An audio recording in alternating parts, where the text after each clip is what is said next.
من شرور أنفسنا ومن سيئات أعمالنا من يهده الله فلا مضل له ومن يضلل فلا هادي له واشهد أن لا إله إلا الله وحده لا شريك له واشهد أن محمدا عبده ورسوله أما بعد فأعوذ بالله من الشيطان الرجيم بسم الله الرحمن الرحيم إذا السماء انشقت وأذنت لربها وحقت وإذا الأرض مدت. سوره انشقاق شروع میشه. این سوره به نام انشقاق یاد میکنه چرا در اول اذا السماء انشقت مصدر انشقت است. حادثه شق شدن آسمان ها را الله تبارک و تعالی واقعه خیلی بزرگ تلقی میکنه و واقعا همونطور واقعه بزرگ است، از خاطر کل سورت به مون نام نهاده شده. این سورت 83ام سورت است در نزول خود که قبل از سوره روم و بعد از سوره انفطار نازل شده.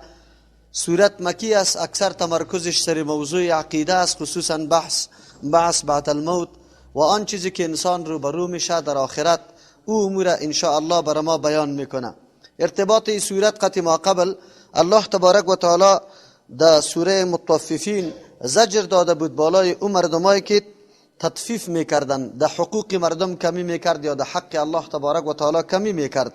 در اینجا الله تبارک و تعالی ترغیب میده به سوی محنت حسنه. انسان را حد طلب نباشه، چیزایی که خیلی مفت به دست میآید امور همیشه حاصل بکنه و هیچگاه محنت نکشه. یکی از جمله عواملی که انسان وادار به گناه میسازه امیسته که خود در تکلیف و مشقت نمیندازه. آن چیزی که با آسانی به دست میآید امور ترجیح میده. سودم یکی از همین معاملات است که بدون کدام رنج و محنت پول بده، بدون از اینکه تو کدام تکلیف بکشی ولی فایده خدا در جیب کرده برو. همچنان دزدی یا امی قسم در طول و ترازو کمی و زیادی کردن، در نرخ اضافه‌ای کردن، کلی از یا اموری است که انسان تقاضای از این داره که به محنت یک فایده را حاصل بکنه. الله تبارک و تعالی در این صورت برای ما بیان میکنه که هم در دنیا محنت ضروری است و هم در آخرت، و هیچ وقت کامیابی دنیا و آخرت بدون محنت حاصل نمیشه. انسان الله متحرک پیدا کرده، زندگی انسان پر از مصائب و تکالیف و همچنان همیشه در حالت غم و رنج می باشه. اینطور نیست که همیشه انسان خوشوقت و راحت باشه، چرا دنیا را الله بری نافریده. از همون خاطر است در کسب رزق خدا انسان باید محنت بکنه. به خاطر به دست آوردن رزق حلال انسان باید یک چیزی تکلیف بکشه، چرا که او قدر و قیمت پیدا بکنه. شما خود مشاهده کرده امروز مردمایی که همی پولا را همونطور هوایی به دست میاره در کدام راه ها مصرف میکنه، ایج اعتبار اعتنا به او پولا نمیده. از همون خاطر است که در راه های غلط و عیاشی را از او استفاده کرده میره. اما پولی را که انسان به اولی دست خود پیدا بکنه، محنت و تکلیف بکشه، و پول خیلی قدر و قیمت داره، تلاش میکنه یک روپیش هم بیجا مصرف نشه. و واقعا همه چیز میطور است. اگر ما علم خدا به محنت حاصل کرده باشیم، اگر ما مال به محنت حاصل کرده باشیم، او قدر و قیمت اضافه داره به نسبت او علم یا مالی که بدون محنت به دست آمده، او قدر و قیمت نمی داشته باشه. ایمان ما که ما بدون محنت حاصل کردیم، همینطور به میراث از پدر و مادر باقی مانده، برای ما و شما قدر ارزش نداره. اما ایمان که پیش صحابه کرام ارزش داشت، به خاطر که سرش محنت کشیده بود، مبارزه کرده بود، دفاع از امی عقیده خود کرده بود. آل ان شاء الله شما طایفه هستین که در مورد حفاظت دینتان مقابل محنتا واقع شده، تکلیفا واقع شده. از همون خاطر براتان امی عقیده و حفاظت از سنت رسول الله براتان ارزش زیاد داره. خلاصه سخن است که الله تبارک و تعالی در این ما را دعوت به سوی محنت میده. یا است که الله تبارک و تعالی در اونجا بیان کرد دو قسم اعمال نامه را. یکی اعمال نامه مردمای نیک که در علیین است و دیگه در مردمای بد یا کفار که در سجین است. در اینجا الله تبارک و تعالی طریق و کیفیت دادن اعمال نامه را بیان میکنه و چه حالتای برای ازیا رخ میده. امی مردمایی که دفتر اعمالشان به دستشان میرسه، از او خاطر الله تبارک و تعالی در آخر زجر میده امو مردما را که از همچون نصیحت های قرآنی و از همچون کتاب آسمانی که مشتمل به تمام آیات بلیغ و مؤثر بود، بازم یا ایمان ناوردن، نعوذ بالله به قرآن تکذیب کردن، گپی از این نپذیرفتن. او را الله بر ما تشریح میکنه. دعوای سورت هم ترغیب دادن است به سوی محنت حسنه، یعنی محنتی که واقعا ثمربار باشه، شایسته باشه، زیبا باشه، هم به نزد الله تبارک و تعالی هم به نزد مخلوق الله. و همچنان بیان دادن اعمال نامه است که چه قسم به دست آورده میشه. خلاصه است که الله تبارک و تعالی حالات حشر بر ما پیش میکنه و منظری هیبتناکه تا از این روز ما آگاه و بیدار باشیم و هیچ نوع عذر بر ما باقی نمانده باشه که سبا بگوییم ما آگاهی نداشتیم. الله در اینجا بر ما بیان میکنه.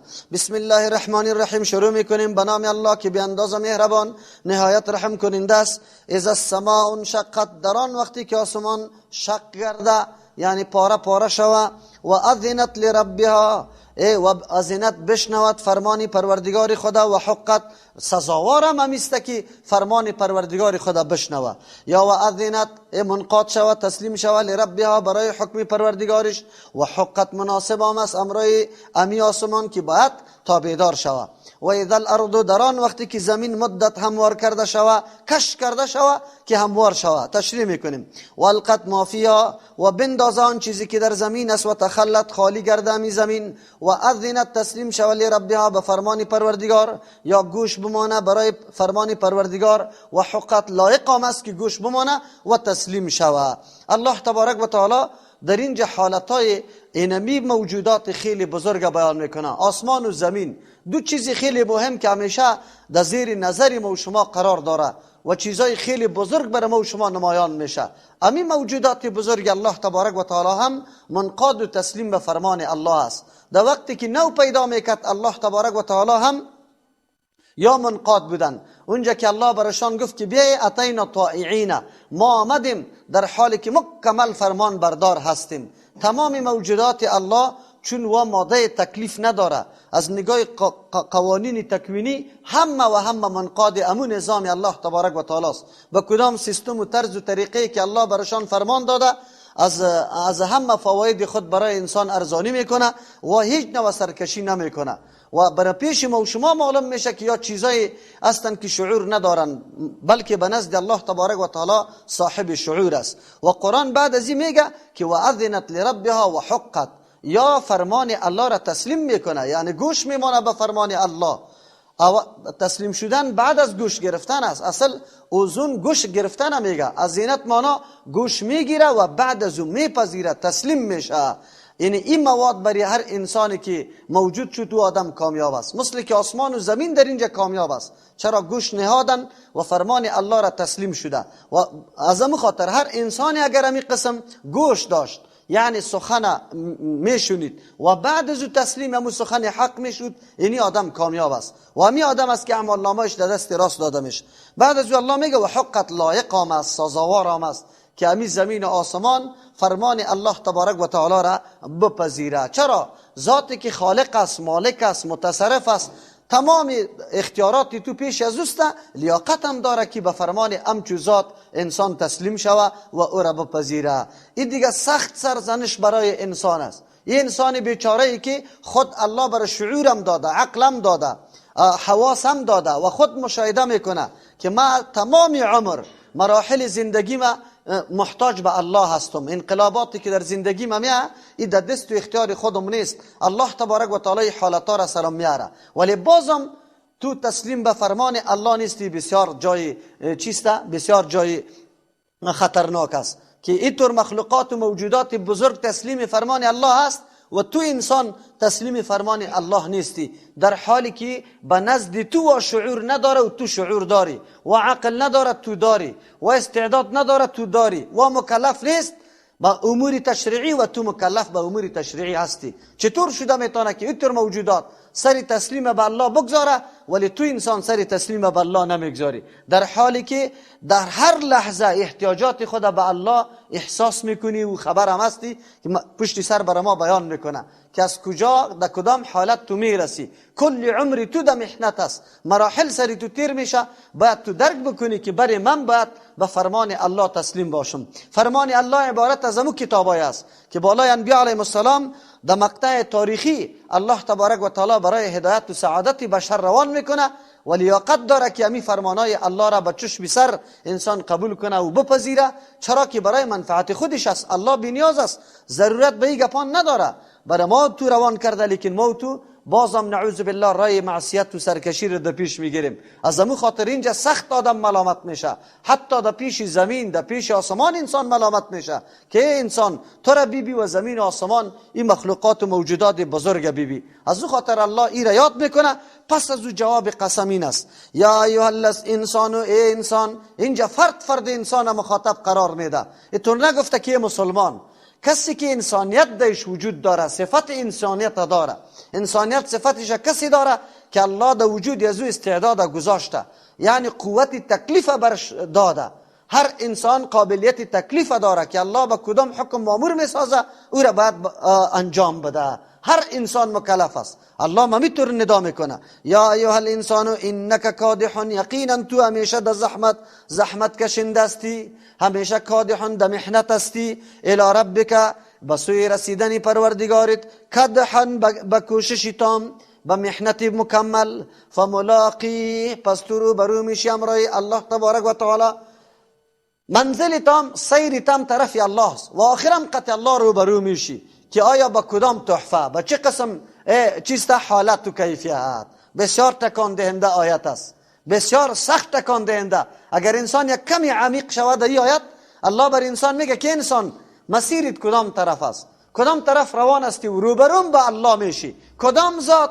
امو ذاتی که از ابتدا تا انتها را تو را مکمل قوتها داده، نعمتها ارزانی کرده و مکمل تو در تصرف و قدرت از او قرار داشتی و بار بار تاکید کرده و برات بیان کرده و تشریح کرده و دلایل ارائه کرده و بازم با الله روبرو میشی. با کدام حالت و کیفیت روبرو میشی؟ چی داری؟ چی دستاوردی در دنیا که الله برات عمر داده بود، نعمتها را برات داده بود، چی دستاوردی قطع خود داری که با الله روبرو میشی؟ بسیار سخت گپ است.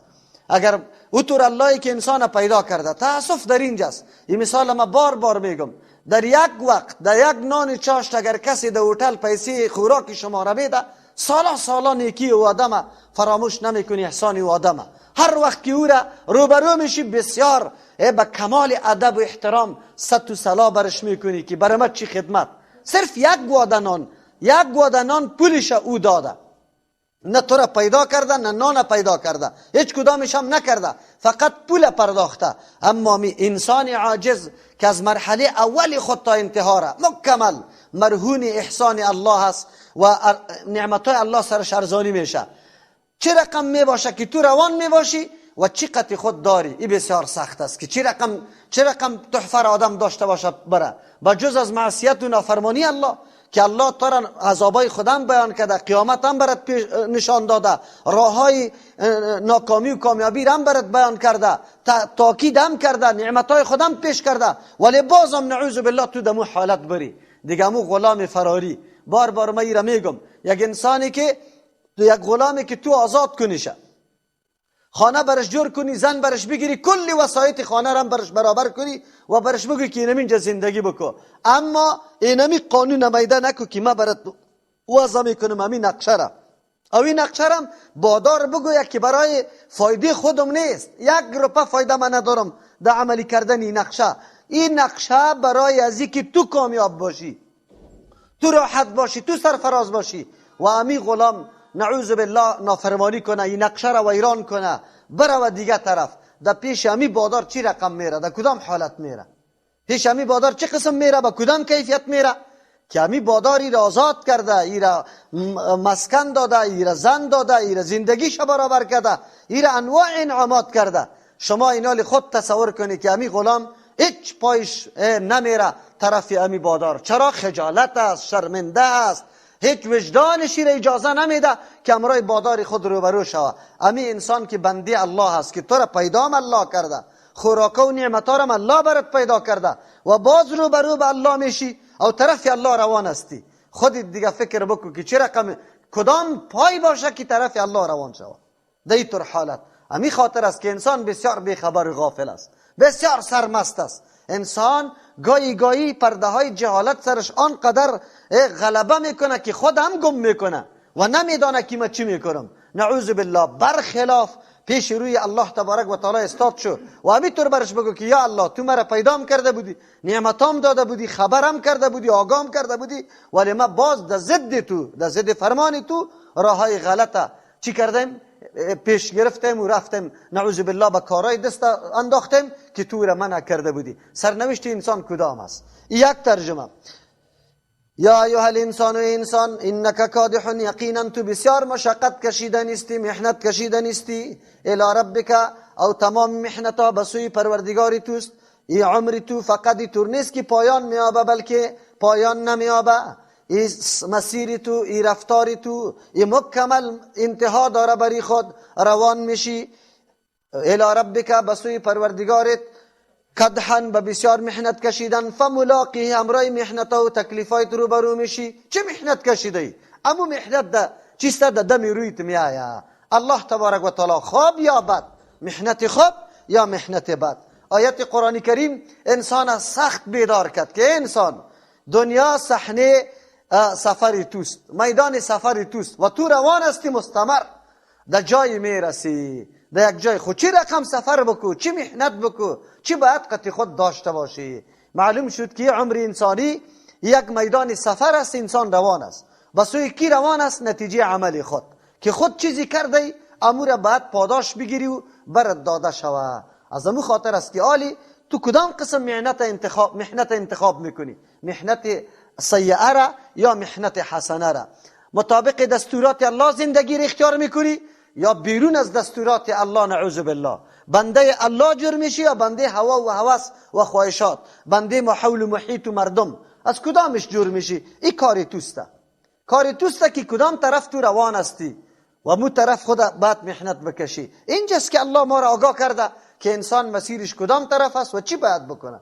قرآن کریم برای ما امی گپا را گفته رایسته. این بسیار مهم گپ است که انسان کدام محنت بکشه. در اینجا خود شما شاید سوال بکنی که چرا مردم ها همیشه در تکلیف و غم نیسته؟ بعضی مردم بسیار راحت میبره، عیش و عشرت داره. لیکن قرآن برای ما میگه زندگی انسانی مشتمل به این مصائب و تکلیف و غم هم است. گاهی جسمی و مادی و ظاهری می باشه و گاهی روحی می باشه، معنوی می باشه. از همون خاطر یک تعداد مردم اگرچه در ظاهر دارای بسیار کشوفش زندگی خوب است، اما از نگاه روح مریض هستند و مضطرب هستند، پریشان هستند و اینطور نفس خیلی آرام نمیکشه، خوش نمیکشه. از همون خاطر است انسان ها زندگیش پر محنت و پر زحمت است. آیت از یک طرف برای ما درس میده که انسان اگر در هر مسیری حرکت میکنی محنت داره، تکلیف داره. اگر پشت مالی نعوذ بالله حرام هم کسی میروه، حتما محنت میکشد. دوست چقدر تلاش میکنه، اول دقیق معلوم میکنه خانه را کجا خواب میکنه کجا نمیکنه، بعد از او راه رسایی میکنه، بعد از او بسیار ترس و وحشت در او خانه میدراید، بعد از او به کدام حالت چقدر سختی را متحمل میشه و بعد از او مال میگیره. یا یک محنت است.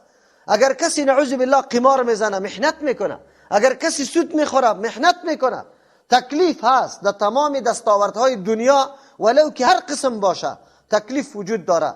ولی چی جای خوب باشه که آدم محنتش در راه درست باشه، در کمایی اعمال درست باشه، در حاصل کردن نتایج درست باشه. این محنت است. قرآن موتور امیر درس میده که بله زندگی خو مکمل مشتمل به محنت و تکلیف است. خود تو امی مسیر زندگی تا در محنت دین تیر کو، در محنت بندگی الله تبارک و تعالی تیر کو که نتیجه خوب داشته باشی. روزی که فقط عمل نامه در دست راستت باشه و به مردم صدا میکنی ها مقرؤ کتابیه، الا بیایه عمل نامه مرا بخوانه که بسیار خوش و خندان میباشی. در اون طور حالت امی قسم محنت بکار است. نشوه که نعوذ بالله عمل نامه را پشت سر بگیری که کس نبینه و سخت بری خود طلب هلاکت میکنی و بربادی میکنی که وای تباه شدم، وای تباه شدم. الله برات سرمایه عمر داده بود، الله برات زمینه مساعد کرده بود برای انجام دادن اعمال نیک، ولی تو این مسیر طی نکردی، خلاف رفتی. یک درس برای ما این شد هر انسان باید تلاش بکنه محنتش حسنه باشه. محنت حسنه و نمسته که روزگاری ما، زندگی ما در محور کتاب الله و سنت رسول الله چرخ بخوره. در هر موقع کتاب الله و سنت رسول الله را بالا کنیم، فوق کنیم و دیگه تمام امور دیگر را زیر اینمی کتاب الله و سنت رسول الله قرار بدیم. اینمی را محنت درست میگه و این واقعا محنت است. امروز اگر شما سر یک سنت رسول الله عمل میکنه، این گپ عادی نیست، این تکلیف کار داره، این بسیار سختی کار داره. قرآن هم همین مطالبه را از تو میکنه که زندگی انسانی پر محنت است، ولی محنتت برای چی باشه؟ برای الله باشه، محنتی که بالکل نتیجه بده. دوم درس برای ما میده انسان در تغییر و در تنزل زندگی خود خفه نشود. گاهی انسان مریض میشه، گاهی انسان فقیر میشه، گاهی انسان زندانی میشه، گاهی انسان مظلوم واقع میشه. انسان خفه نشود. چرا الله دنیا را همینطور پر محنت پیدا کرده و این حالات سر ما میاد. مهم است که انسان همت خود از دست نده. در این حالت ها اگر تکلیف هم سرت است راضی باش به می فیصله الله که الله خواسته ما به سر و چشم قبول دارم. اگر هر حالت سر ما آمده حالی دروازه شکایت باز نکنیم که چرا و چرا، در حالی که هیچ امتیاز نداریم، هیچ استحقاق نداریم، اما خود میگیم چرا. یک تعداد مردم ما همینطور است، وقتی دوچار یک مشکل میشه فکر میکنه الله با دیگر این طور داده چرا مرا نداده.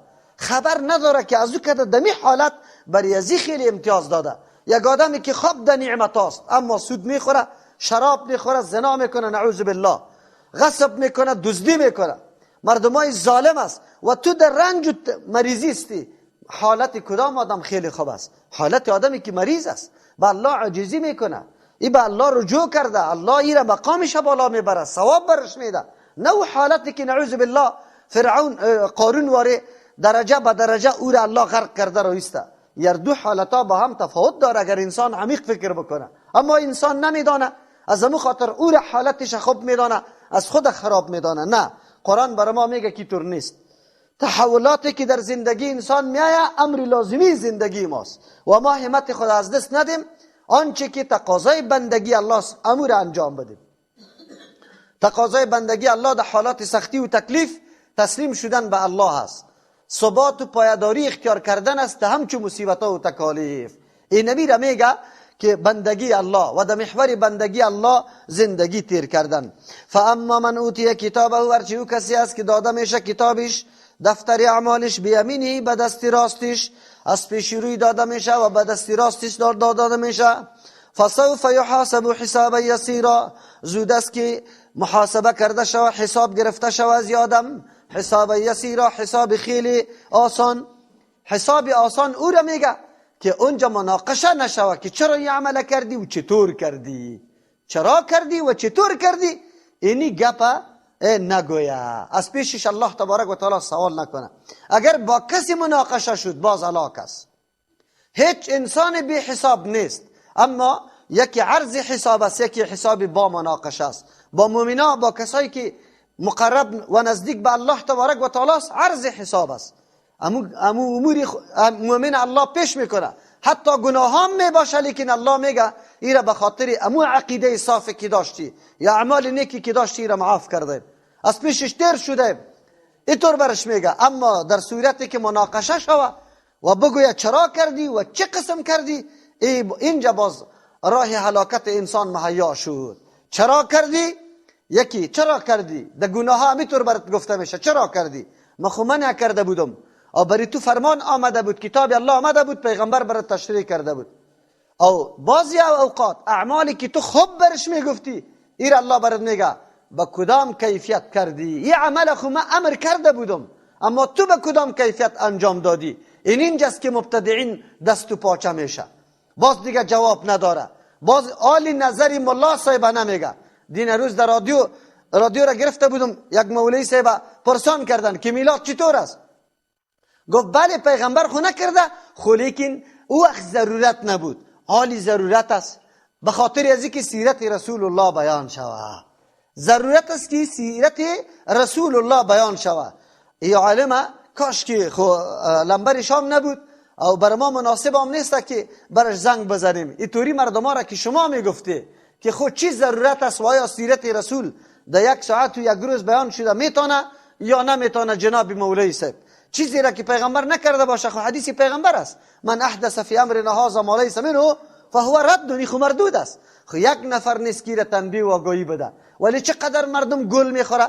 این نکته های باریک هر کس نمیفهمه. عوام بیچاره که همین قدر گفت که وقت ضرورت نبود حالی ضرورت است، یا برش گفتی که سیرت رسول بیان میشه بس، حالی که 100 دلیل تو برش میگی قبول نداره. امیرانه سیرت رسول خو بیان میشه، خو لیکن ما میگیم نه. سیرت رسول بیان کردن عبادت میگی یا نه؟ موجب ثواب میدانی یا نه؟ کدام ثواب سرش مرتب میکنی یا نمیکنی؟ اگر نمیکنی خو یک کار بیهوده شد، برای مسلمان کاری بیهوده کردن درست نیست. اگر میگی که ثواب سرش مرتب میشه، ثواب سر جز دین دانستی، او پیغمبر نکرده، صحابه نکرده، او تو میکنی، خب امیر بدعت میگه. اینمی تعریف بدعت خود سرمی صادق میشه. چطور شده میتونه که توی را خب بگوی؟ خب بله ملامتشان نمیکنیم. این بیچاره ها فقط نعوذ بالله یک رساله را مطالعه میکنه، عمیق در دین مطالعه نمیکنن که ببینن قرآن و حدیثه که اصل دین، حفاظت دین چی رقم میشه. دین خب وقت باقی میمانه که ما هیچ پرزه را دوی اضافه نکنیم، کم نکنیم. همینطور مسئول چیزی که از پیغمبر و صحابه به ما رسیده به مو سیستم باقی بگذاریم شه، کیفیتش تغییر ندیم. اگر تغییر دادیم مورد حساب الله قرار میگیریم که وای کیف عملت، چی رقم عمل کردی؟ آیا به طریق پیغمبر، به نقشه پیغمبر، یا به نقشه خودت، به نقشه خواهش خودت، یا به نقشه ملا صاحب، یا به نقشه پیر صاحب؟ به کدام نقشه عمل کرده؟ اینجا جای هلاکت انسان است. ما گفتم براتان که وقتی مناقشه صورت گرفت برات سوال شد که چرا کردی و به کدام کیفیت کردی، باستی. الله حسابا را سر ما آسان کنه و ما را الله توفیق بده که ما مرتکب گناه نشویم، که الله بر ما بگه که چرا، و اینطور عملی را انجام ندیم که به کیفیت و نقشه خود انجام داده باشیم. اونطور عمل هم الله بر ما توفیق نده که ما اونطوری اعمال انجام بدیم، بلکه به نقشه پیغمبر انجام بدیم که حساب ما یسیر شود. و ینقلب الی اهله مسرورا، باز میگرده به سوی اهل خود، مسرورا خیلی شادان و خوشوقت، به اهل خود باز میگرده. مراد از اهل اینجا چی است؟ امو اولاد، امو زن، امو پدر و مادری که با ایمان و عقیده توحید تیر کردن، اینمی مردم ها که واد جنتی شدن طرف از جامعه. مراد ایسته به سوی اهل خود میگرده خیلی شادان. چرا؟ کامیابی در اونجا بسیار یک لذت دیگه داره. در دنیا هم در مکتب که کسی کامیاب میشه چقدر امو اولاد در خانه پدری خود همینطور زود میه که پرسان نکو، او پیش که از دروازه داخل میشه اول سری مادری خود شیرینی میخوره که من کامیاب شدم، مادرم اول لمبر. چقدر خوشوقتی میباشه صرف در امور دنیا که آینده سری همی سند، سری همی کامیابی چیزی مرتب شوه یا نشوه امر احتمالی است. زندگی قطع دیاری میکنه، تو باقی میمانی، در دکتری و انجینری میرسی یا نمیرسی. خب محض یک کامیابی تا بسیار بزرگی تلقی میکنی، شادمانی تلقی میکنی، پس به خانه میری. آیا او شهادتنامه ای که بالکل برای انسان آینده تضمین شده می باشه زندگی تا فلاح و کامیابی تا، او چی رقم شهادتنامه باشه و چقدر لذت داشته باشه. الله تبارک و تعالی نصیب ما و شما بکنه. و اما من اوتی کتابه وراء ظهری، هرچی او کسی که داده میشه کتابش، دفتر اعمالش، من وراء ظهری، از پس پشتش، اصلا از پشت سر و در دست چپ برش داده میشه. از شرمندگی و خجالت از دم روی این دیگه گرفته نمیتونه. فسوف یدعو ثبورا، اونجاست که زود است که طلب میکنه ثبورا، مرگه. میگه وای هلاک شدم، برباد شدم، تباه شدم میگه وای اونجا. لیکن اونجا خو خیلی فریادا را طلب میکنه، خیلی فریاد میکنه، اما محلش نیست. کاش که در جای او فریادا یک کمی تأمل و تفکر در زندگی دنیای خود میکرد و میفهمید که الله این کائنات پیدا کرده انسان بی‌مسئولیت پیدا کرده، مکلف نباشه، این کدام هدف نداره که در دنیا آمده. کاش که امی قدر تفکر اینجا میکرد. اونجا هلاکت ها را طلب میکنه، خب لیکن هلاکت ها هیچ فایده نداره. و یصلا سعیرا، میدراید داخل میشه سعیرا، در آتش دوزخ. چرا داخل میشه؟ قرآن نکات عجیبه که بسیار تربیت کننده برای ماست. مومن الله طرز زندگیش انگشت نما میکنه. مومن کیست؟ در دنیا چه قسم زندگی را پیش ببره. لیکن کسی که نعوذ بالله عقیده به آخرت نداره و چه قسم زندگی را پیش برده، قرآن ایرا مکمل برای ما پیش میکنه. اینجا در مورد عقیده و عمل الله اینجا ذکر نمیکنه. اولی را میگه انه کان فی اهله مسرورا، ای بود در اهل خود، در خاندان خود، مسرورا خیلی شادان و خوشوقت بود. خوشوقتی کاری بد است؟ گایم کاری بد نیست. ما الحمدلله قدر امیال قدر خوش هستم که پرسان نکو. زمانی که در مسجد داخل میشم و زمانی که قرآن کتاب الله را باز میکنم میگم که بیخی کلی پاچایی دنیا از ماست. همینطور احساس داریم. شما می الحمدلله شاید امی رقم اظهار خوشی بکنه. اینجا خوشی کدام خوشی است؟ خوشی علیه مسلمانا، خوشی علیه مسلمانای مستضعف، خوشی علیه اونمو استهزاهایی که کرده بالای قوم مستضعفی که در دین دعوت میدادن، اونمو خوشی مراد است. ای بود در اهل خود مسرور خیلی شادان، پس که می آمد خب بیابش کدم. یو بیگه اگر روز رفل یدین کده رویسته من گرفتم شه نیتور کدم شه. خیلی عالی ناز میکنه، تکبر میکنه، ها ها ها خنده میکنه. الله رحم بکنه. پشتی سر در سوره بروج ای گپا بر ما میاد. اونجا که در خندقا مومنا سوختانده میشه و این مردمای قسی القلب تماشا میکنه و مسخرم میکنه، شادانم میشه. اونو مردم است. اونمو مردم است که کسایی که دعوت به دین میداد این مردم ها را حقیر میشمارد. وقتی که یا مورد تعذیب قرار گرفته میشد، وقتی که یا در کدام معضله و مشکل گیر می آمدن یا بسیار شادان میشدن، بسیار خوشوقتی میکردن. خب ببینه قرآن چی تعبیری رسایی داره. امروز مردم دو طبقه است. یک طبقه همیشه دلسوز است، تلاش داره، محنت میکنه که باش ملت ما در جنت بره، در دوزخ نروه، عقیده درست شوه، عمل مطابق سنت رسول الله شوه. یک طبقه مردم این کم مردم میباشه، ضعیف مردم میباشه. چرا کلی مردم یک طرف است، دیگه همین کم مردم دیگه طرف است. اما مردمای دیگه جانب مقابل مردمای دیگه است. یا دیگه در هر موقع همونطور یک گپی خود میزنه که تو مورد چی خنده مردم قرار بگیری، سر درش خند بزنه، نعوذ بالله تو دیگه توهین شوی، تحقیر شوی. اینی مردم قرآن میگه. و ما همین قسم مردم ها را داریم. الله میگه این بود در اهل خود مسرور، در خاندان خود خوشی را اظهار میکرد که بله اونا در مقابل حق پرستا اینی طور کردم و این طور ذلیل شد. برو دیگه بازه سری خود بالا کده نمیتونه، تحقیق نمیکنه، تدقیق نمیکنه که یک عمل مسلمان ارزیابی بکنه که عمل چی عمل است. از همون خاطر اسما خب بارها گفتیم نفری دیگه دومی نفر در لبی دروازه مسجد استاد است، سکرت خود میزنه، موسیقی رم گوشکیش در گوشای خود مانده، در سری کوچه استاد است، دخترها را آزار میده، در کل عمرم در مسجد نامده، یک ریش سفید یک نفر در مقابلش حساسیت نداره، بلکه خیلی به احترام است پیش تیر میشه که سرم قار نشوه. او گاهی سر ریش سفید ریش خندان میزنه کنه فکر گفته. لیکن کسی که آمده در مسجد در خانه که عبادت الله میشه او امو قسم عبادت کرده که از این قدم خوب است، بسیار رکوع سجده قومه جلسه خشوعش مکمل است، لیکن تنها رفع الیدین کرده آلی مورد لتکوبی کلی چی میشه؟ نمازگزارا قرار میگیره.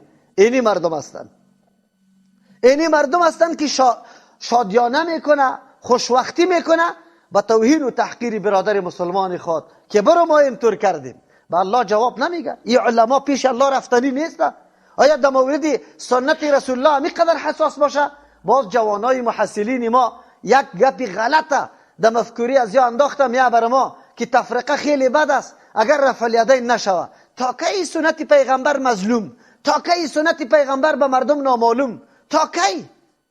چرا؟ ما باید ریشه اختلاف از بین ببریم. ملا صاحب از جاغش بگی که در حدیث ثابت است یا نه ملا صاحب؟ اگر نیست که من راستی مقابله قطعش میکنم، اگر است تو بگو ما را که ما در مقابل سنت رسول الله حساسیت نشان ندیم، نفرت نکنیم. خو یا میا سر ما انتقاد داره، تو بگویی که ما مردم موظف کردیم سوتر را در پشتش گرفتیم که برید در مسجد ها رفع الیدین کنی. ما خیره نگفتیم. خود تاسف در اینجاست که ما تاکیه با جای ازی که بریم اختلاف و آن چیزی که پرده جهالت است که مردم در جهالت باقی گذاشته او را از بین ببریم، میایم تلاش میکنیم که سنت رسول الله عمل سرش نشوه. تعجب نیست در روز قیامت در پیش الله پیش نمیشیم. الله میتور نمیگه تو تمام محنت و تلاشش برای ازی بود که سنت رسول الله عمل سرش نشوه، پنهان باقی بمانه. تو باید تلاش باز بین بردن فساد میکردی، نه از بین بردن سنت رسول الله. ولی با تاسف کاش که اینقدر درک داشته باشیم. جوانای ما احساساتی یک دم میخیزه، انتقاد سر ما میکنه. و برادر انتقاد سر ما نکو، سری مولا بکو، مولایت ما کم کو بکو. در حدیث هست یعنی آسان گپ از تیر میشه. گپ ده ایسته که مراد از سرور و شادمانی اینجا سرور و شادمانی علیه مسلمان مستضعف است. اما مردمایی که مورد تحقیری از یا قرار گرفته و خیلی خندی کرده. از او خاطر الله میگه انه کان فی اهله مسرورا، ای بود در اهل خود خیلی شادان. یک ترجمه. دوم، ای بود در اهل خود مسرورا، در خانه پس میگشت، فقط رقص بود، خواندنا بود، علا کشوفش بود، کباب بود، شراب بود، فقط خوش خوش خوش خوش. گاهی هم در فکر آخرت نبود. آنقدر در غفلت زندگی را تیر کرده بود. یایت مصداقش کدام مردم است؟ امو مردمه که خانوادهش 20 سال میشه رو را طرف قبله نه خورد نه کلان کرده. امو خانواده که 24 ساعت 10 دانه تلویزیون چالان است و از او کده شبکه های خیلی فاسدی نیست امو را روشن کرده او برش دیده رایسته. امو مردمایی که از قمار لاف میزنه، از شراب لاف میزنه، از عیاشی لاف میزنه، اونو مردم هست. قرآن اونو مردم ها را انگشت نما میکنه. مردمی که بالکل غافل است از آخرت، نمیفهمه. خودی قرآن پس از او میگه انه ظن، ای آدم گمان کرده بود، الله یحوره که باز نمیگرده به سوی الله تبارک و تعالی. در دنیا پیدا کرده شه برای خواب و خور، عیش و عشرت، به این خاطر نه مسئولیت داره نه مکلفیت داره و نه باز پس پیش الله تبارک و تعالی رفته نیست. بله، عامل اصلی همه بدبختی ها، فسادات و گناه چیست؟ عدم عقیده با آخرت. که با آخرت عقیده نداشتی به توی اصلاح نمیه. تو هیچ وقت رعایت حقوق کسی را هم نمی کنی، از حقوق الله را هم نمی کنی. چرا؟ میگه از من بازخواست نمیشه. آن چیزی که در دسترس دارم اینم اینجا خرج میکنم، اینم اینجا ساتیری میکنم و اینم اینجا مصرف میکنم. این اونمو مردم است. اونو مردم که همیشه در خواب غفلت رفتن آخرت فراموش کردن. بلا چرانی ضرور رجوع میکنه پیش الله تبارک و تعالی. چرا؟ ان ربه، یقینا پروردگارش کان است، بهی بالای اینمی مردکه، یعنی به احوالی ازی، به کرداری ازی، بصیرا، خب بینا. که آدم چی میکنه؟ اینطور فکر نکنه که الله یا نمیبینه. بعضی مردمای طور گمان میکنه در روز که در گناه مبتلا شدن، مصروف شدن، که الله عذاب سرش روان نکرد، فکر میکنه بس الله ما را دیگه فراموش کرد. یکی فکر میکنه نه، مالی محترم پیش الله هستیم، ولی الله این میدان دنیاست، برای تو خب موقع میده. اما اسبی نعوذ بالله فکرت، اسبی عملت خب بدوانی در دشت بیابانی که الله برات پیدا کرده، ولی تا که بدوانی. روزی میرسه که اسب مانده میشه، زانو میزنه. تو هم اینمیطور جوان بودی، کشوفش داشتی، روزی میرسه در پیری، روزی میرسه که آخرین رمق زندگیت است، نفس میکشی در اونجا، لق لق به مردم و به اقربایت سعی میکنی، خو هیچ چیزم از دستت نمیآید. اونجا باز معلوم میشه که چی گپ است. حالی را خود تو در خوابی غفلت بودی. قرآن امیر میگه الله تو را دیده، بینا هست، تو هر چیزی تو را مشاهده کرده. خلاف دین کار کردی، موافق دین کار کردی، چی نیت داشتی، چه اراده داشتی، همه را الله قطعت محاسبه میکنه. اینطور فکر نکن. فلا اقسم بالشفق، فلا نیست مناسب قدر غفلت، قدر بیخبری، قدر ناگاهی که هر مکمل آخرت فراموش کنی، اجنوه آمادگی برایش نگیری. نمیبینی تو انسان این انقلابات زندگی تا روزمره تو مشاهده نمیکنی؟ امیر روز روشن نمیبینی که یک دفعه قرار تاریک میشه، یک پرده سرخ در بین شب و روز قرار میگیره. یک مرحله است تغییرات دیش میاد. این تغییرات تو نمیبینی؟ تو محتاب نظر نمیکنی که از کم کم شروع میکنه تکمیل میشه، بدر کامل جور میشه و بعد از اون باز کم شده رایسته. تو باید خود مقایسه کنی با محتاب. من یک طفلکی خرد بودم، الله تبارک و تعالی قوت داد در جوانی رسیدم، در سن جوانی عیناً بدر کامل جور شدم. حالی دیگه کل جایم پوره است، فکر میکنم که پوره استم، لیکن روز دیگه کم کم کم کم آخر امی ما مکمل از بین میره. تو انسان زندگی تا الله روزمره برات نشان میداد. در یک ماه تو عمرت مکمل مشاهده میکنی با دیدن قمر، با دیدن مهتاب، که تو اینمی رقم انسان هستی. چرا آمادگی نگرفتی؟ چرا نمیفهمیدی که شب روز داره، روز شب داره؟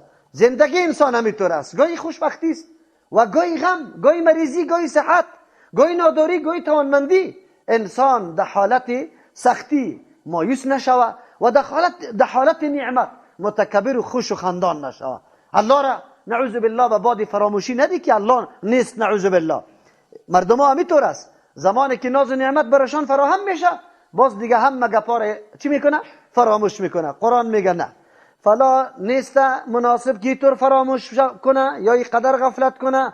اقسم بالشفق، قسم یاد میکنم بالشفق، به مسرخی که در کنار آسمان در جانب مغرب پیدا میشه که او را به نام شفق یاد میکنه. اهل لغت و علما اکثریت کلشان قائل به است که شفق عبارت سرخی است. غیر امام ابو حنیفه رحمت الله علیه او شفق سفیدی میگه، لیکن قولش خیلی ضعیف است، چرا که حتی اهل لغت هم مراد از اینمی شفق سرخی را میگیره که انتهای چی است؟ وقت مغرب یا شام است و ابتدای وقت خفتن شروع میشه. دیگه الله تبارک و تعالی میگه قسم به می شفق میخورم. شفق هم یکی از جمله حالاتی است که همیشه انسان روزانه مشاهده میکنه، میبینشه که می روشنی از بین رفته رایسته، دنبال میره، تاریکی آمده رایسته، باز تاریکی از بین میره، پشت سرش باز روشنی میاد. زندگی انسان عیناً حیثیت شب و روز داره، لیکن امی شب و روز هر کدامش منفعت داره، به موجب نیست، به هدف نیست، به مصلحت نیست. شب برای تو راحت است، روز برای کاریت است. امی رقم حالات زندگی تو هم هیچ کدامش بے فایده نیست. اگه او حالت صحت است، اگه حالت مرض است، اگه حالت فقر است، اگه حالت توانمندی است، کلش مفید و مصلحت داره، به شرطی که کسی بدانه. یک کسی که شب برای استراحت است اما این روشنی مصنوعی را برای خود کرده، شب تا صبح نشسته، صبح گنگس است، اونجا میفته. شب فایده داشت، خود ای از پیش فایده نگرفت، ای خطا کرد، گرفت مکمل شب خود روز جور کرده بود، نیمه روز و در امور رقم نشست. تو هم همی قسم حالت مالیت هم مصلحت داره که از پیش استفاده بکنی، حالت مصیبتی تو هم مصلحت داره، تو را به الله نزدیک میکنه، رجوعت توجهت پیدا میکنه، نازیت، نزاکتیت، کبریت، غروریت مشکنانه، تو را کمی متوجه میکنه که بله من انسان همیشه در یک حالت نیستم، روز سرم فرا میرسه که من اینطور نیستم. از او خاطر قرآن بر ما در این جایی را یاد میکنه. یک، واللیل و ما وسق، قسم به شب، و ما وسق و آن چیزی را وسق که جمع کرده. شب که تمام چیزا را جمع کرده، وقت تاریکی خود حیوانات، پرنده ها، همه چیزا دمو لانه ها، شانه های خود میروه، کلگی جمع میشه. انسان ها قسم به شب و آن چیزی که شب جمع کرده، سر کلش قسم. یعنی تو کی میدانی عظیم قدرت الله را بیبی که در یک شب چقدر مخلوقات الله دمو جاهای خود میره و یک دم امی تاریکی یک امر جبری از جانب الله کلگی را وادار به این میسازه که استراحت بکنه. والقمر، قسم به مهتاب، اذا اتسق، در آن وقتی که کامل شوه، پوره شوه، یعنی مکمل بدر کامل شوی 14 و 15 که میگیم که مکمل پوره است. چی میگه قرآن کریم؟ جواب قسم چیست؟ شفقم حالات متنوع داره، گاهی است گاهی میره. امی قسم شبم مختلف حالت ها داره، اول یک کمکی تاریک است، بعد از اون مکمل تاریک میشه، خب باز باقی نمیمانه، روز می اثرش و در شب همه چیزا جمع میشه. بعد از اون قمر هم میبینی که حالات مختلف داره، مراحل مختلف داره. قرآن انسان هم میگه لترکبن طبقا عن طبق، لترکبن سوار خواهید شد، خواهید رسید شما طبقا به یک حال، به یک مرحله، عن طبقین، عن به معنای بعد است، بعد از یک حالت، از یک حال به حالت دیگه انتقال میکنه، اینطور باقی نمانده. شما مشاهده کنید در کائنات دنیا، شما وقتی نظر میندازی الله اینمی حالات تغییر آورده، تو شما را از یک حالت به حالت دیگه. مخاطب از کیست؟ یک تعداد مفسرین پیغمبر علیه السلام مخاطب قرار میده. بله آیت شامل این نکته هم است، لترکبن، خامخا تو میرسی پیغمبر علیه السلام، طبقا از یک حالت، طبقین بعد از حالت دیگه. کدام حالتا؟ پیغمبر علیه السلام حالت مصیبت، از یک حالت در دیگه حالت، انواع تکالیف و مشکلات برای تو در زمینه ارائه دعوتت پیدا میشه. این را باید قطعی خود بالکل پیش بینی بکنی و برای از او آمادگی داشته باشی. ارائه دعوت پیش بردن گپ عادی نیست. ای پیغمبر، مردم در گردنت گل نمیندازه، بلکه در خانه شخصیت ملکیت تا را نمیگذارن. وادار به این میکنه که تو مجبور به هجرت شوی. و هر دعوتگر همینطور است. پیغمبر الله از این طرف آگاه میکنه که آینده مکملی گپا را پیش بینی کرده باشه، آماده باشه. فقط بریزی آمادگی داشته باشه که بله این حالتا برایم پیش میشه. از او خاطر الله برش میگه اینی طور حالتای متنوع سرت میاد. دوم، لترکبن، تو میرسی پیغمبر علیه السلام طبقا، از یک حالت عن طبقین بعد از حالت دیگه. یک حالت ضعف است باز حالت پیروزی و کامیابی میاد. اینطور نیست که همینطور حالت باشه اسلام ضعیف، همراه ها نداشته باشی، مرکز نداشته باشی، مردم تو را با فشار از منطقیت بکشه. روز فرا میرسه که مردم محتاج فرمان تو میشه که حتی انتظار از این داره که پیغمبر امری مرگ میده یا باقی ماندنه. اینطور حالت هم میآید. انسان در زندگیش اینطور حالتهای متنوع متغیر سرش آمده رایسته. در حقیقت تسلی دادن به پیغمبر علیه السلام است که پیغمبر این حالت خدا که تو فی الحال مشاهده میکنی به این حالت باقی نمیمانی. الله تبارک و تعالی محنت کادحه، کدحی که او حسنه بود، کدحی که واقعا اهمیت داشت، این کدحی تو را این محنتی تا بی ثمر نمیگذاره، تو را در سر وقتی میرسانه که مکمل غلبه و تسلط از تو باشه، یارای تو زیاد باشه، مرکز اسلام قوی باشه، این دعوت بالکل علنی باشه. و در زندگی پیغمبر علیه السلام مکه فتح شد، خودش با یک مجموعه بزرگ صحابه آمد مراسم حج انجام داد. الله همون حالتا را آورد سرش. به او اشاره است. دیگه لترکبن، این حالت مشترک است در بین پیغمبر و در بین دیگه مردمم. لترکبن، شما میرسی یعنی سوار میشه طبقا از یک حالت عن طبق بعد از حالت دیگه. حالت جنین بود، باز از جنین در دنیا آمدیم، طفل از طفل، مراهق از مراهق، جوان از جوان، یک کمی پیر، باز از پیر بیخی دمون حالت نهایی، بعد از دنیا رفتن. امی حالتا سری کل انسان آمده رایسته و امی مراحل طی کرده رایسته. اینطور فکر نکنه یک کسی که ما همیشه جوان باقی میمانه. نه، روز فرا میرسه، روز فرا میرسه که برای نماز خود قیام استاده شده نمیتونی، وضوی خود تکمیل کرده نمیتونی. این حالت سرت میاد، ولی پیش از اینکه حالت ضعف سرت میاد در حالت قوت خود استفاده بکن. کاری را انجام بده که در حالت ضعف برات نوشته شود. در حدیث همینطور میاد انسانی که در حالت اقامت نوافل و کارای نیک انجام میده در سفر، از پیشش باقی میمونه میگپا، الله مکمل ثواب از او را پورا برش میده، نوشته میکنه. چرا؟ اگر در اقامت میبود انجام میداد، حالی چون در سفر است ضرورت برش پیش شده. اگر انسان در حالت صحت خود کدام عبادات را انجام میدادی و مریض شدی، الله مکمل امو اعمال در حالت مریضی هم ثوابش برات نوشته میکنه. از امو خاطر چه موقع زرین و طلایی است که ما امروز نماز خود درست کنیم. با تاسف ما برخلاف برعکس مردم ما چی میگه؟ میگه جوان هستی ریشه نمان که جوان هستی، حجاب نکو که جوان هستی، تالی را خورد است دختر، تالی را در این مرحله نرسیده، نماز نخوان که جوان هستی، روزه نگی که جوان هستی. هر وقت که باز در پیری رسیدی میگه باز ریشم بان، باز کالای سفیدم بپوش، باز دستارم بپوش، باز حجابم بپوش، باز روزم بگی، باز نمازم بگی، باز تلاوت قرآنم بکن. این گپ غلط است، نادرست است. تو در حالت جوانی از این نعمتهای الله استفاده بکن که در حالت ضعف الله برات نوشته کنه. یک دیگه لترکبن عام مردم است، کفار مسلمان کلگیر الله مخاطب قرار میده. لترکبن، شما از یک حالت میرسی به طبقا از یک حالت عن طبقین بعد از حالت دیگه، میرسی از یک حالت از حالت دیگه. شما از جنین بودن در دنیا آمدی، از دنیا در قبر میری، از قبر در چیسته در حساب کتاب، از حساب کتاب در تقسیم دفترهای اعمالتان، تقسیم دفترهای اعمال بعد از او در جنت و دوزخ. اینی حالتا مکمل آمده رایسته ای انسانا. پس وقتی حالتا دادن رو داره، چرا انتظار نمیکنی؟ چرا آمادگی نمیکنی؟ چرا فکر نمیکنی در این مورد یک چیزی خود داشته باشه؟ دیگه ده لترکبن طبقا عام مسلمانا اینجا مخاطب است. لترکبن، شما میرسی طبقا به یک حالت عن طبقین پس از حالت دیگه.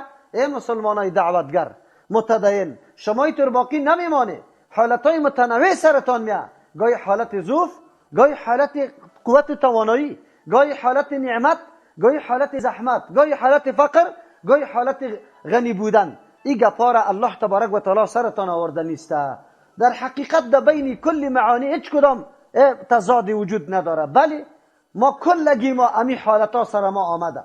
نکته جالب در اینجا ایسته که الله تبارک و تعالی انسان میگه حالتای شما تغییر میکنه، که وقتی حالت تغییر میکنه دیگه مال و نعمت و خوشی و صحت که قطعت بود سرش ناز نکنی، فخر نکنی، تکبر نکنی. چرا؟ حتما از بین میره، پشت سرش دیگه حالت میاد، تغییر سرش میاد. دوم، اگر تکلیف سرت بود، رنج سرت بود، فقر سرت بود، بسیار مایوس، بسیار غمگین و خفه نشوی. چرا؟ این حالت الله تغییر میده. خب لیکن از مجموعه تغییرات چی نتیجه به دست میاد؟ نتیجه به این به دست میاد انسان که همینطور بچه باشه و میفهمی، ساتیری میکنی، لذت میبری از خواهشات و از نعمتهای الله، نمیخوای که تو مسئول مقرر شوی، آلی زن بگیری و صاحب اولاد و خانه جنجالات دوشید شوه، میگه مست و ملنگ بگردم. در اختیار خود انسان نیست. بعد از تو جوان میشی میگه نه قطعا سر مریش سفیدی نبیا، موی سفیده که در ریش و در سرت میبینی ترست میاد، دستی شروع میکنی که امیر از بین ببرم. لیکن در اختیار خودت نیست. تو معلوم شد که از اول مرحله زندگی تا آخر مرحله زندگی محتاج کی بودی؟ الله. در تحت اختیار و تصرف کی بودی؟ الله. چطور امی الله را از یاد میبری؟ چرا به این تسلیم نمیشی؟ از او خاطر پشتی سر الله امیره میگه فما لهم لا یؤمنون. چی شده ای طور مردم ها را که ایمان نمیاره؟ نشانه های قدرت الله را، دلایل ایمان وحدانیت الله را مکمل مشاهده میکنه در وجود خود، در بیرون، در انقلابات و تغییراتی که در زندگی و حالتی از آمده. کلش دلیل بالای یک تاپرستی و اختیارمند بودن الله است. چرا ایمان نمیاره؟ چرا به الله تبارک و تعالی باور نمیکنه؟ و آن چیزی را که الله بیان میکنه و اذا قرئ علیهم القرآن، در آن وقتی که تلاوت کرده میشه بالایشان اینطور کتاب معجز، اینطور کتابی که واقعا تاثیر خیلی بسزایی داره، جالب است، معانی پر محتوا داره، مطالبی که بالکل انسان بیدار و هوشیار میسازه، اینطور کتابی که مشتمل به علوم اولین و آخرین است، اینطور کتابی که تا امروزه حقیقتا را کشف کرده، همه سخنایش صادق و راست است، اینطور کتابی که واقعا تن آهنگ و صدای کلماتش خیلی زیبا و جاذب است. چی مطلب و معنایش بدانی؟ وقتی اینطور قرآن سرشان خوانده میشه، چرا وقتی قرآن سرشان خوانده میشه لا یسجدون، سجده نمیکنن، یعنی به الله تبارک و تعالی عاجزی نمیکنن. تشریح میکنیم، اول سجده را میکنیم. تو ذکر سجده مراد از خودی نماز است. مردمانی هستند که نماز نمیخوانند، ابا و انکار از نماز میکنه. چرا؟ نماز مشتمل به کمال عاجزی برای الله است.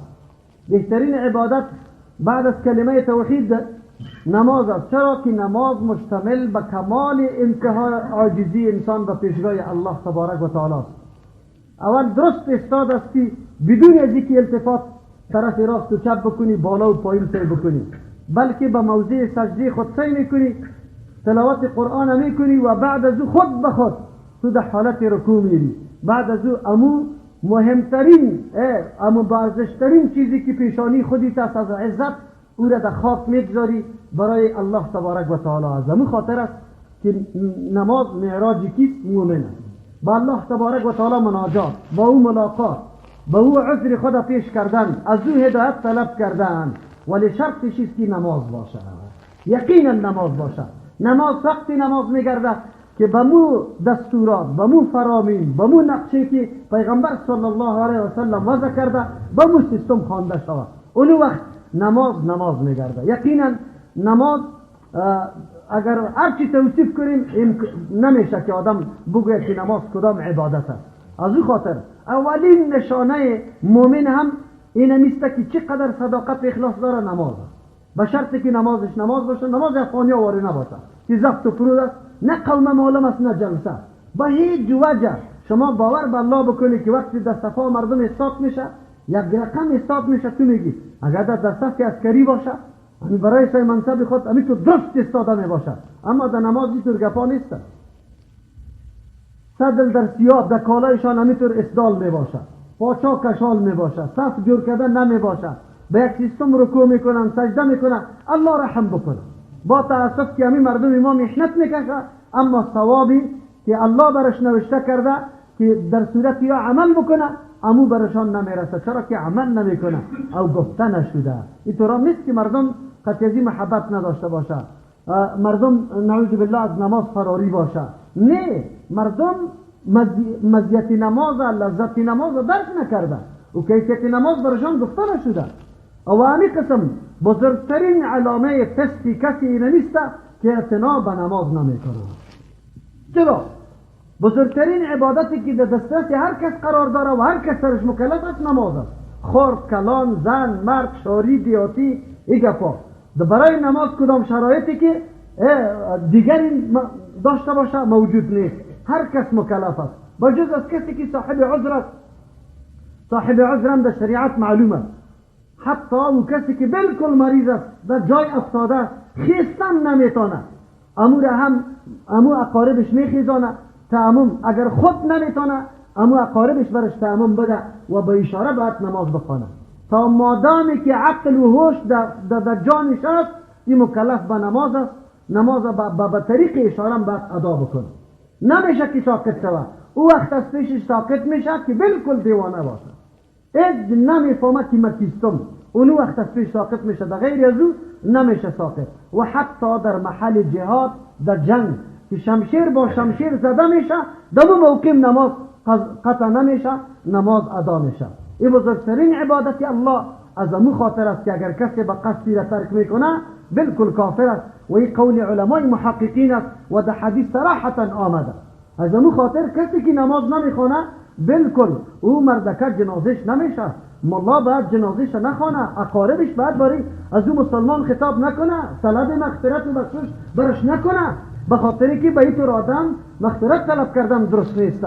قرآن هم اینجا انیگه پیاد میکنه که یا وقتی که تلاوت قرآن سرشان میشد سجده نمیکردن، مراد نماز نمیخواندن.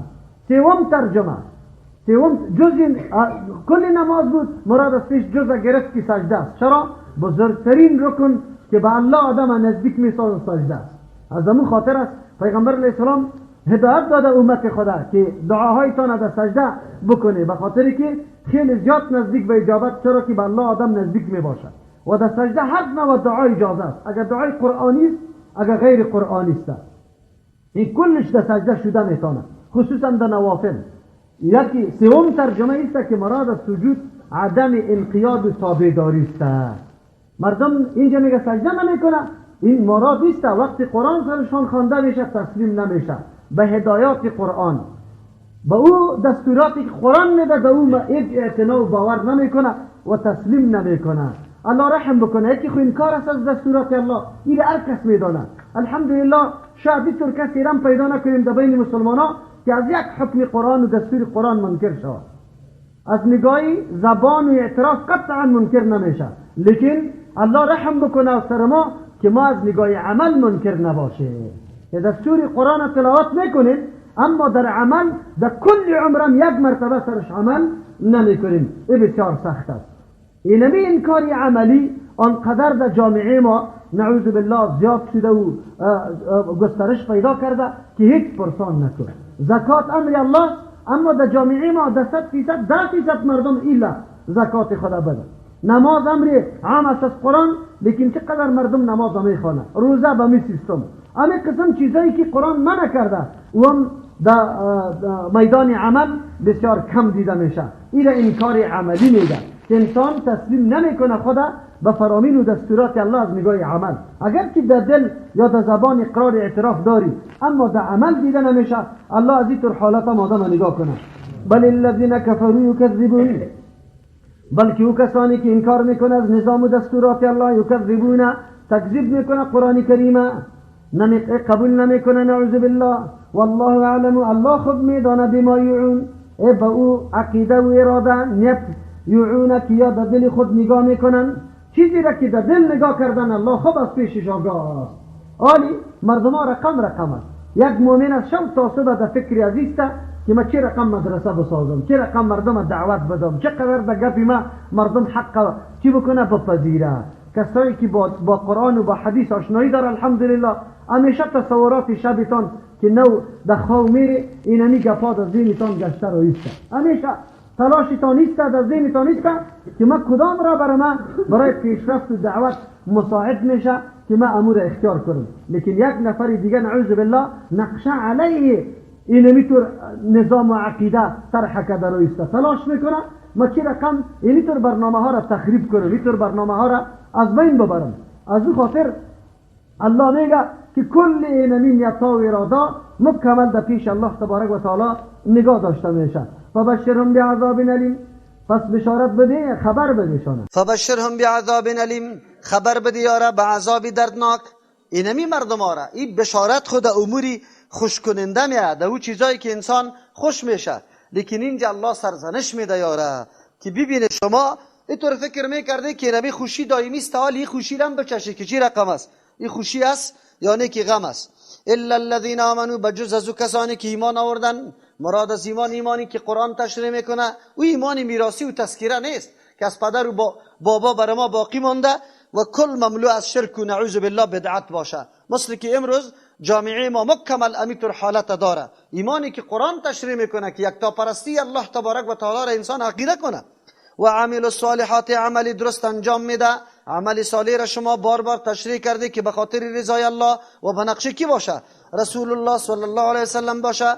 لهم اجر، بیتور مردم ها اجری است، پاداش و عوضی است، غیر ممنون که قطع نمیشه. قطع چطور نمیشه؟ اینجا کلی اعمال همیطور است، این پاداش است که قطع نمیشه. مراد اجر قطع نمیشه، چرا که نعمتهای جنت بالکل دائمی است، فنا سرش نمیه. در مقابل امی محنت و زحمتی که در دنیا کمکی کشیدی، الله امطور نعمتهای دائمی و ابدی را برات نصیب کرده. چقدر احسان بزرگ الله تبارک و تعالی است که ما امی دنیا عمر خدا به محنت حسنه تیر نکنیم. محنت ما، زحمت ما در راه دین باشه و در چوکات دین باشه. یکی در اینجا دوم معنام است، لهم اجر غیر ممنون، برای از یا پاداشی است یک منت سرش نهادن نمیشه.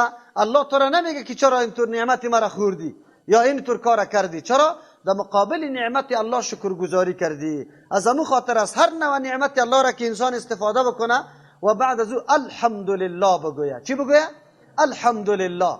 بس مکمل می نعمت پاداشش تو دادی، عوضش دادی. چرا؟ الحمدلله ایمانا اعتراف میکنی که الله این نعمت از طرف کیست؟ الله. و کل صفتای کمال و الوهیت برای کی خاص است؟ برای الله. این اعتراف به عقیده توحید است، خصوصا در بخش توحید عبادت یا توحید الوهیت که برش میگیم که اصل مسئله نزاعی در بین انبیاء علیهم السلام و امتایشان است.